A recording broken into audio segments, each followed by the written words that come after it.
Alright, so this video is for cleaning up your coil pots. This should be about day 3. You can tell, like I told you, I didn't leave them super smooth when I melded. We just melded them together. So today, before you add any more coils, or if you're done adding coils, we need to make things look pretty. So you need a rib tool, a little dish of water, a very small paintbrush, a pointy rubber tip tool, if you have them, they're at the top of the tool cart, and then a sponge, okay? Start with your smooth area. So my whole bottom portion of this one is my smooth area.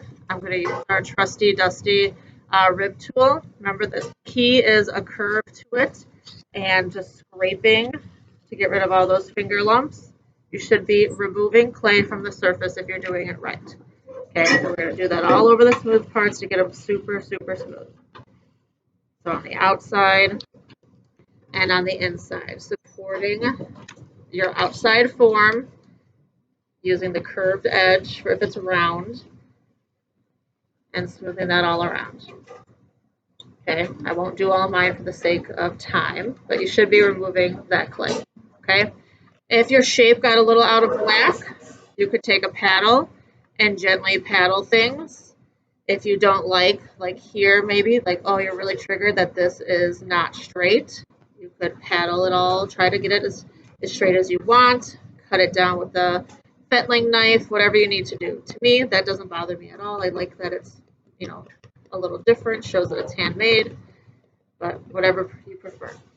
Okay, so let's pretend this all got smooth, the inside's all smooth. Now we need to clean up in between all our decorative coils. Okay, this is what makes or breaks your coil project, whether if you do this or don't.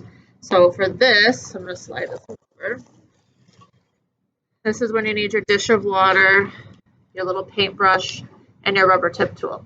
And what you're going to do, using either the paintbrush or a rubber tip tool, whichever one you end up liking, you're going to dip it in water, and then you're going to go back through every single coil pattern and clean up.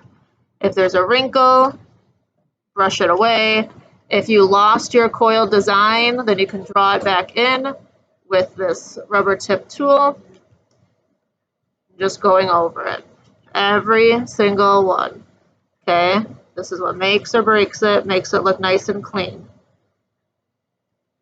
Sometimes the paintbrush works better because maybe you just have a little cracky surface, so you can just kind of brush it away. Sometimes the rubber tip tool works better, so you might have to share those pointed rubber tip tools, you know, a couple at a table, and you just start cleaning everything up.